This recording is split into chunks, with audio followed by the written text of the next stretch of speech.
but it's absolute.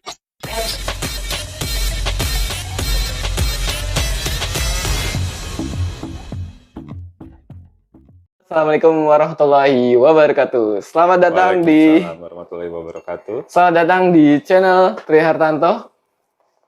Bersama saya Tri Hartanto.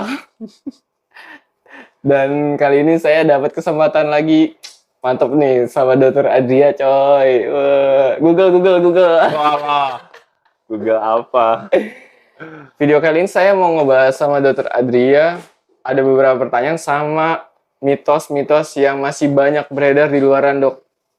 Siap. Nah, yang pertama pertanyaannya itu, oh iya, udah pada kenal kan ini Dokter Adria, dokter spesialis gigi bedah mulut yang udah ada di konten saya. Nih, nanti kalau belum nonton di sini nih, terus saya kasih linknya. Sip. Nonton semua ya videonya. Mantap. Udah 400 Dok yang nonton. Semuanya informatif sekali. Dok, udah 400 yang nonton, Dok. Wih, mantap. Paling banyak.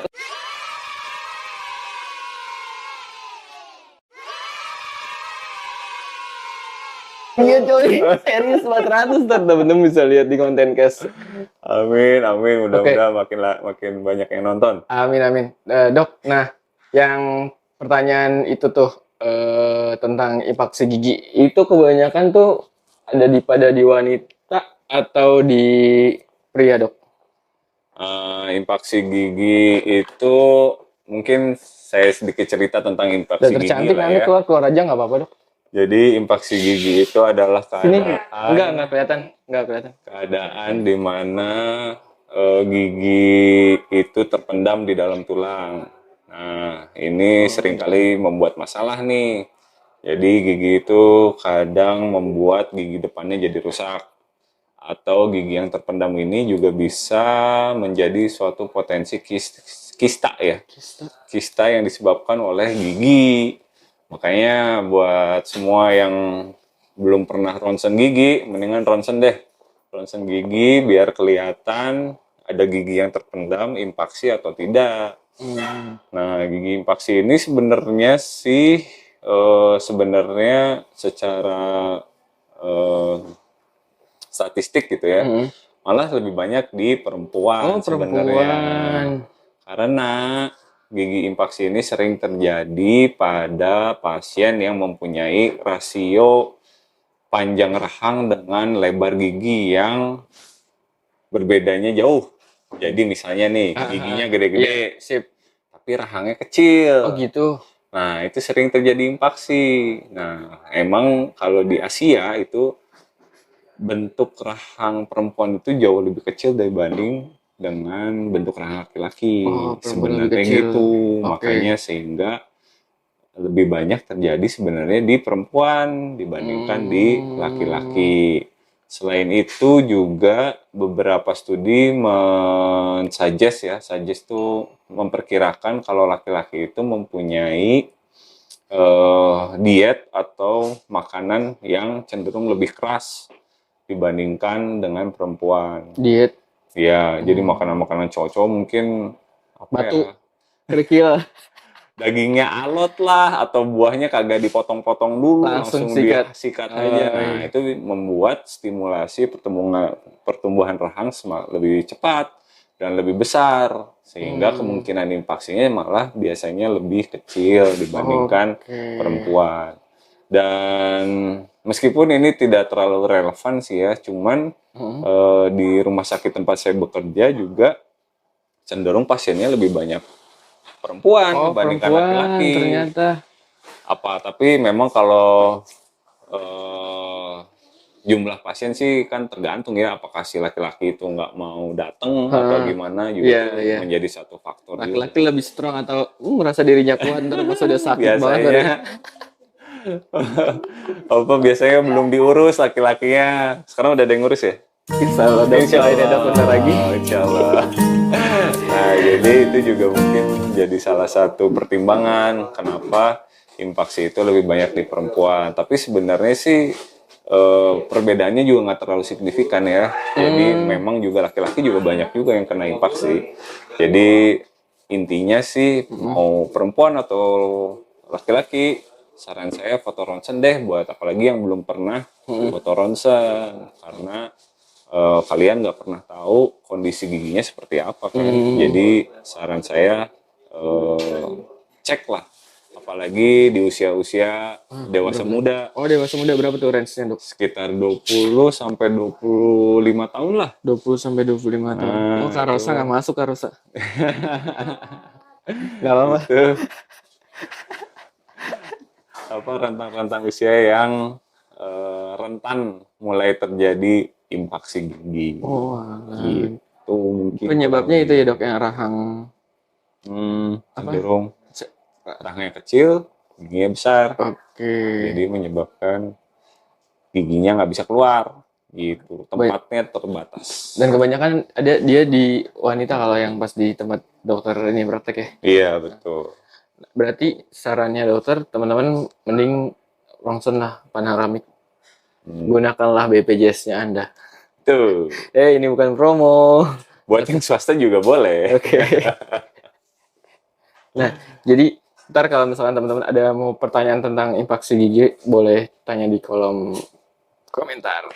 Sekarang masuk ke mitos nih, Dok, yang sudah bukan sudah banyak bener, yang hampir saya juga kaget baru dengar tadi dari dokter.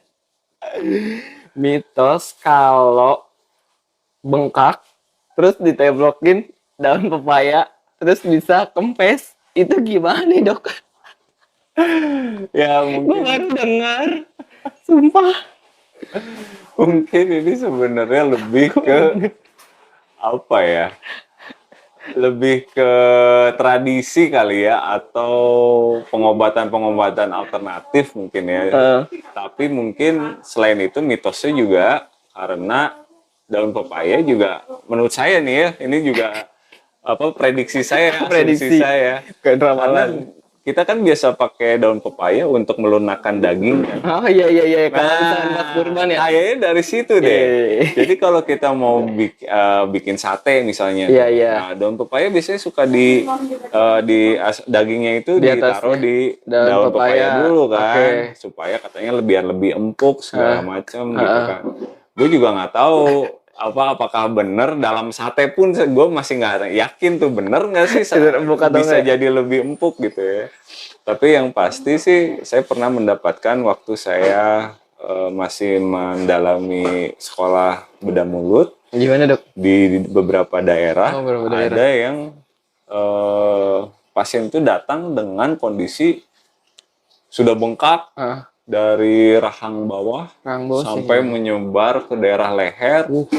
lebih gede dari gondongan. Iya, dan datang ke dalam kondisi semuanya tertutup daun.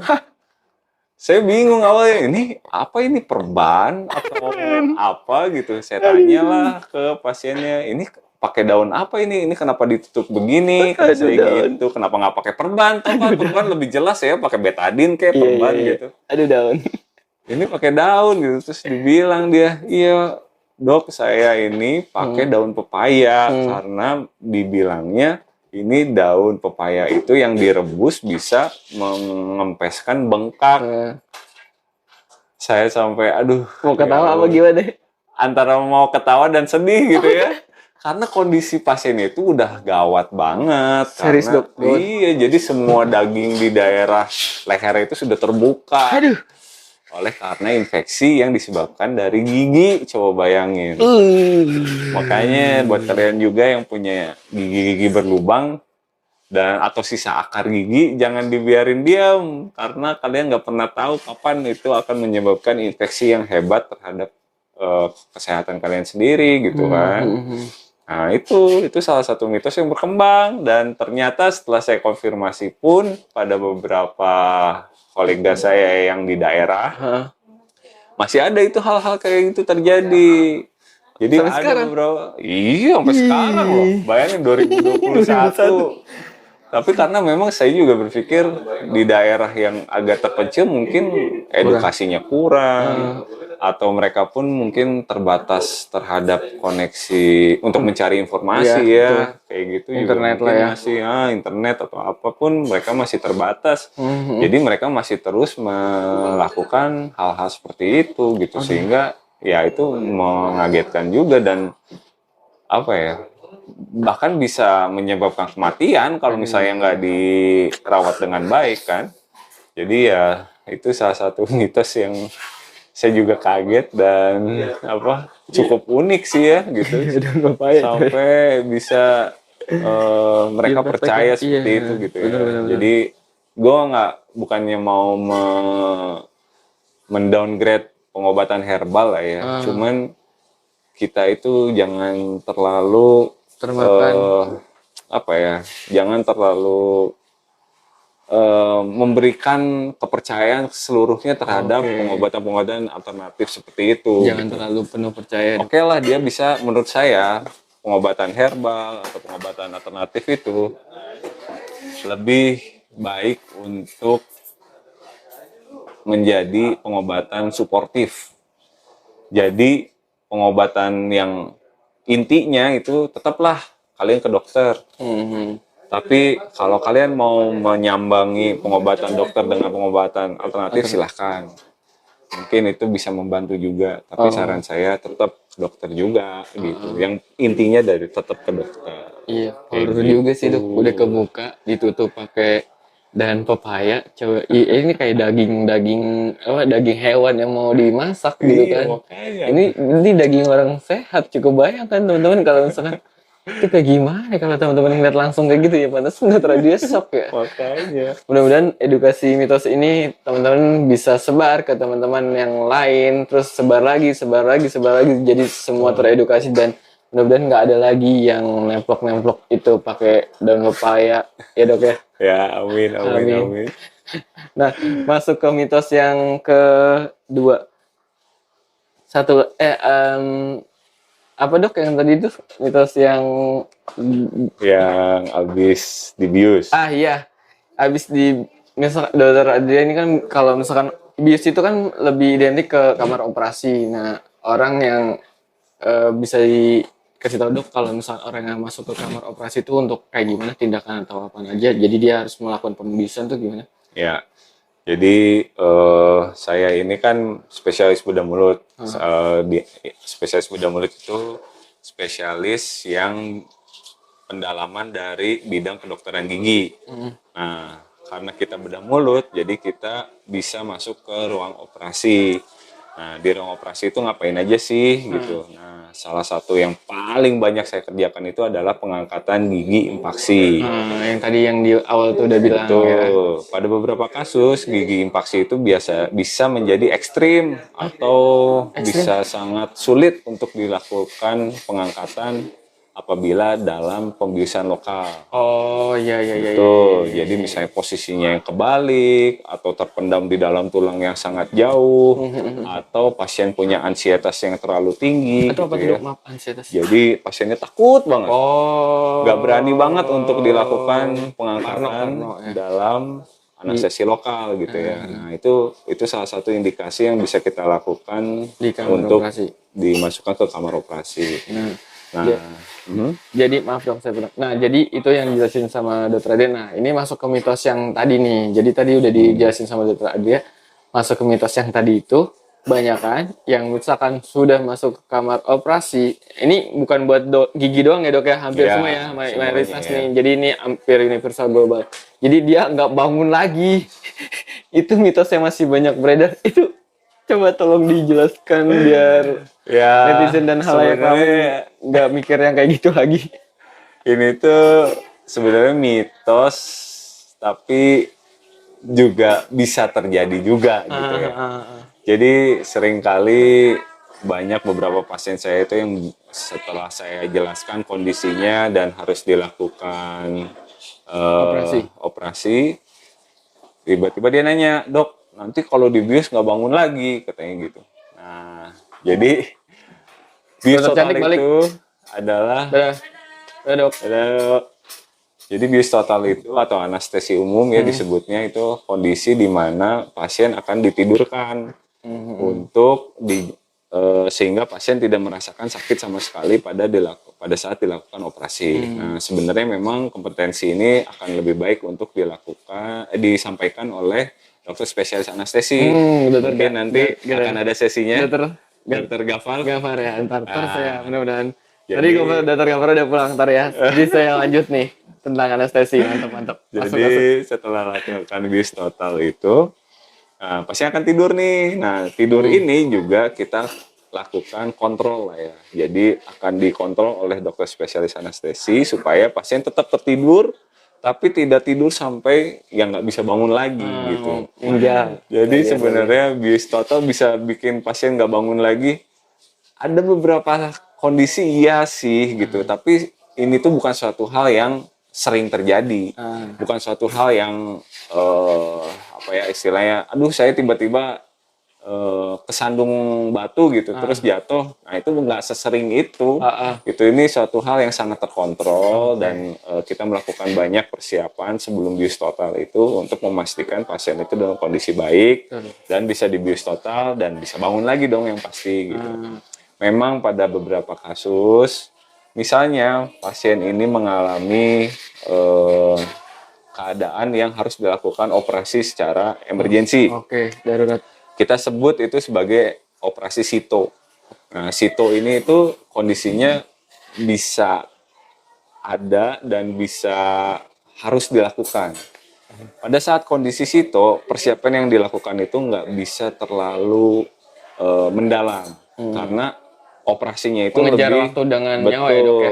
Karena kondisi operasi sito itu apabila tidak dilakukan operasi pasien bisa kehilangan nyawa gitu, makanya jadi pasien mau nggak mau harus dilakukan bius total. Nah pada saat bius total, nah bisa nih ada beberapa kondisi pasien yang tidak terdeteksi, misalnya pasiennya punya penyakit jantung atau pasiennya mempunyai alergi terhadap obat anestesi yang kita nggak tahu nih sebelumnya karena pasiennya buru-buru harus dioperasi.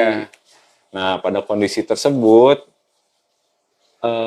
saat dokter anestesinya mungkin juga mempunyai keterbatasan alat atau obat gitu, pada saat pasien tersebut dilakukan bius total dan terjadi komplikasi, kalau terjadi nih ya, nggak selalu terjadi ya, nggak selalu terjadi komplikasi itu. Tapi pada saat kalau terjadi komplikasi, bisa nih pasien itu sulit untuk diregulasi tekanan darah atau nafasnya, sehingga menyebabkan pasien itu memburuk dan yang kita nggak mau akhirnya kehilangan nyawa pada saat di bius total gitu, sehingga seolah-olah pasiennya nggak bangun lagi. Nah sayangnya kondisi ini tuh tidak dijelaskan dengan baik di masyarakat. Masyarakat cuma tahu, oh kemarin si A di bius total tapi nggak bangun lagi, akhirnya meninggal. Nah yang tersebar seperti itu, sehingga terbangunlah mitos kalau di bius total itu nanti nggak bangun lagi loh gitu. Mindset orang-orang jadi dia langsung. Betul. Dan nggak kalau bahasa kita kerennya diklarifikasi gitu kan, cari dulu sumbernya yang benar nggak, tanya gitu. Kita main ambil mentah-mentah itu kayak nggak bagus lah sekarang. Hati-hati zaman digital gini dok ya. Main ambil-ambil aja itu bahaya banget. Jadi kalau kemungkinan yang mitos itu kalau misalnya sudah terjadwalkan, terus sudah kalau misalkan itu sebelum dievaluasi terus udah terstruktur dengan baik gitu, terjadwalkan, itu insya Allah nggak ada kemungkinan seperti itu. Nah kalau yang kayak gitu tuh kemungkinan yang kayak tadi, tapi itu pun nggak bakal begitu, diusahakan sama dokter tuh yang sebaik mungkin. Nggak mungkin ada dokter yang jahat sampai mau ujubillah bikin pasien mati sampai gitu kehilangan nyawa gitu, nggak mungkin, nggak ada, itu nggak ada. Itu malpraktek. Betul. Malpraktek masuk kayak gitu kan, yang bikin bahaya banget gitu kan. Betul.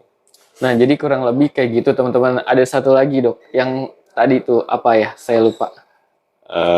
Kalau nggak salah apa tadi ya? Saya juga lupa. Gigi berlubang. Oh iya, gigi berlubang akibat ulat. Oh iya. Akibat cacing. Dan ini masih ada loh sampai sekarang. Aduh, ngaco banget. Gigi berlubang karena ulat. Coba. Sekarang itu aduh. Ini 2021 masih ada, makanya saya pas denger, kaget lah. Apa kayak ulet? Coba teman-teman yang pasti denger ini dan nonton ini, coba gimana ekspresinya? Tolong tulis komen di kolom komentar deh kalau misalkan denger mitos gigi berlubang gara-gara ulat. Itu masih ada dok. Ya, jadi pertama kali saya tahu tentang ini tuh pada saat saya sholat Jumat. Jumat. Saya sholat Jumat di salah satu masjid yang cukup besar. Waktu itu di Bandung. Oh, daerah Bandung. Daerah Bandung ya. Terus habis sholat Jumat nih, karena Masjid Agung nih besar kan. PSB bukan ya? Masjid Agung yang Masa saya sebut kan. Ya. Oke. Udah beres nih sholat Jumat, keluar nih. Nah, biasalah suka ada pasar tiba-tiba. Oh iya, Jumat pasar kan. kaget, benar-benar ya. Ada yang jual palu, Cendol ada dong, yang jual cendol, ada. Ada yang jual macam-macam deh, obat Ya. juga ada. I know. Nah, anehnya ada salah satu yang menyediakan jasa cabut gigi. Coba. Aduh, Gila nggak? Di pinggir jalan loh. cabut gigi. Di pinggir jalan. Di pinggir jalan. Jadi dia... Wah, saya juga. Tapi saya amazed itu dia kayak menggunakan suatu bahan kimia yang menyebabkan nggak sakit pada saat dicabut. Oh gitu dok, jadi nggak Betul. disuntik. Jadi nggak disuntik dia. Dia menggunakannya tuh kayak diteteskan ke kapas gitu. Tapi itu saya juga bingung ya, antara ada dua kemungkinannya. Satu, si bahan yang dia pakai itu benar-benar bahan yang kuat, sehingga pasien itu nggak kerasa sakit. Yang kedua, pasien-pasien yang dilakukan pencabutan di situ adalah pasien-pasien rekanannya dia. Oh. Bisa jadi kayak gitu. oknum. Jadi, oknum. Jadi biar kelihatan kalau dia benar-benar ahli gitu ya. Nah, di situ dia jual nih. Dia jual obat tersebut dengan cara dipakai ditaburkan di kapas, masukin ke gigi yang berlubang. Karena menurut dia gigi itu berlubang oleh karena ulat. Oh, oke. Jadi dia itu ada ulat di dalam gigi sehingga menyebabkan giginya keropos, rusak, dan ulatnya itu harus dimatikan. Karena kalau ulat itu nggak mati, giginya akan sakit terus, dia bilang gitu. Dan lucunya lagi, dia juga melakukan suatu demonstrasi dengan membasahi kapas dengan obatnya dia itu, terus ditempelkan ke daerah gigi berlubang pasien yang ada di situ, terus sama dia ditaruh di kaca yang dikasih air. Kayak gue pernah deh nih. Gue pernah juga nih kayak. Setelah di kaca kapas yang ditaruh di ke gigi berlubang itu terus dilarutkan di air ya kayak dikocok-kocok di air gitu. Kayak ada benang-benang gitu. Oh gitu. Nah itu dia bilang itu ulatnya tuh. Oh, kayak gue pernah deh, itu. Saya juga sampai sekarang masih belum tahu itu gimana caranya supaya terjadi hal seperti itu ya. Cuman, wah, bener-bener mencuci otak orang banget gitu. Kan kita tahu sendiri ya, orang itu kan seeing is believing ya. Pada saat kita lihat, kita percaya apa itu gitu. Padahal sebenarnya itu belum tentu hal yang benar.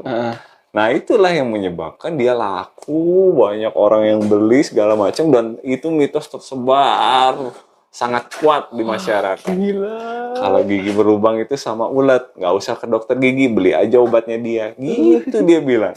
Waduh, padahal kita tahu sendiri ya, gigi berlubang itu diakibatkan oleh bakteri yang ada di mulut kita. Bakteri, jadi komponen karies itu adalah gigi yang berlubang ya. Gigi yang berlubang disebut itu karies. Karies itu ada 3 komponen penting yang berperan penting sehingga terjadi karies. Yang satu adalah bakteri, yang kedua itu adalah giginya, yang ketiga itu adalah waktu. Bukan gigi, bakteri, karbohidrat dengan waktu. Oh, karbo Gitu. tuh bahaya emang gula ya dok ya? Betul. Jadi ketika 3 itu present atau ketiga faktor itu ada di dalam gigi dan itu terjadi simultaneous ya, jadi berbarengan. Jadi gigi ada bakterinya, terus ada karbohidrat itu bisa gula, bisa apapun. Terus ada waktu tuh jadi dalam waktu yang lama tidak diapa-apain. Iya. Pasti karies. Karena bakteri itu menggunakan karbohidrat untuk memproduksi asam. Asam itu yang akan lama-lama merusak email kita sehingga eh, gigi itu jadi berlubang perlahan-lahan. Oh, bakteri itu makanannya si karbo itu. Oh, Betul. makanya teman-teman nih, Baru lihat. tahu kan? Badan jangan obes lah, obes bahaya banget gitu ya olahraga. Mungkin saya tambahin juga mitos ya. Iya, satu lagi. Makan gula bikin gigi berlubang. Mitos banget nggak tuh? Wah, itu Itu mah iklan. itu bukan mitos lagi, bahkan kayak sebagai anjuran coba. Ya kan? Iya bener. Padahal bukan gitu konsepnya. Tuh, tambahin satu lagi nih. Harus gimana konsep? Konsepnya itu adalah boleh silahkan kalian mau makan gula sebanyak apa gitu, mau makan permen, es krim apa, tapi sikat gigi. Oh, Mau oke. satu truk makan gula juga asal sikat gigi nggak akan berlubang giginya. Oke, oke, oke. Gitu, jadi oke lah kalian mau makan gula atau mau makan karbohidrat apapun sebenarnya nggak masalah. Cuman yang penting itu kita harus mengeliminir bakteri sama waktunya nih. Jadi dengan cara menyikat gigi atau berkumur dengan obat kumur yang Ya, khusus gitu iya, ya iya, untuk iya. melisiskan karbohidrat, Nah. itu bisa kalian mau makan sebanyak mungkin gitu. Pantes. Tapi Pantas kalau ibu saya kalau misalkan apa waktu itu habis makan sikat gigi gitu. Terus kalau nggak minum air putih biar mungkin dia iya, gitu. air Tapi putih sikat gigi juga sih bener. betul, air putih juga Buat akan netral. membantu menetralisir asam yang ada di dalam mulut. Ya, yang nempel-nempel ya dok ya. Betul. Nah, jadi intinya itu, kalau nggak mau giginya berlubang, 3 faktor itu harus ada yang dihilangkan. Waktukah dengan cara menyikat gigi, Oke. sehingga giginya bersih. Betul. Atau bakteri bisa dengan menyikat gigi atau dengan obat kumur. Oke. Atau karbohidratnya jangan makan banyak-banyak. Dikurangin tuh gulanya Dikurangin gulanya juga boleh. Tapi bukan berarti makan banyak gula jadi gigi berlubang ya. Jadi makan gula boleh, tapi ya harus diperhitungkan itu. Harus ini namanya nggak boleh berlebihan lah gitu kan. Yang semua sesuatu yang berlebihan nggak bagus kan. Ntar jadi diabetes juga kan. Nah, itu juga ya. Makan gulanya juga jangan banyak-banyak, Ya ntar kan? diabetes. Jadi diabetes itu, bener kan? Serem banget kalau udah diabetes. Betul. Banyak banget itu emang penyakit dari gula tuh. Saya mau diet. Enggak, gue segini diet gula. Diet gula. Oke, jadi teman-teman itu, ilmu banget tuh. Ayo teman-teman, mungkin ini bisa di-share ke teman-teman yang lain. Siapa tahu ini pasti bermanfaat banget sih kalau menurut saya juga baru dengar dari Dokter Ade yang tadi kaget gitu. Wah, ini ilmu banget nih. Mudah-mudahan nanti yang banyak yang belum tahu soal mitos-mitos ini jadi pada tahu. Terus, nah teman-teman bantu ini share video biar semua pada ngeliat. Nah kan siapa tahu nanti dapat pahala. Amin. Nanti kan orang pada sehat. Ntar kalau orang udah pada sehat, terus dia bisa kayak aktivitas atau ibadah gitu. Terus kita juga kebagian pahalanya. Amal jariah ya. Amal jariah. Ini makanya ini saya buat video ini. Semoga ini bermanfaat banget buat teman-teman. Sampai ketemu lagi di video selanjutnya. BTW ini kita udah swab. Kita aman. Alhamdulillah. Jadi kita lepas masker. Teman-teman jaga kesehatan selalu. Dokter Adria, makasih banyak dok. Sama-sama. Gila keren.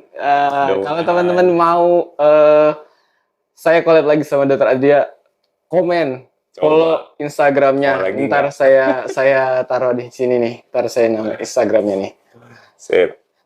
Terima kasih sudah menonton dari awal sampai akhir. Mohon maaf jika ada salah. Sampai ketemu lagi di video selanjutnya. Trihartato pamit.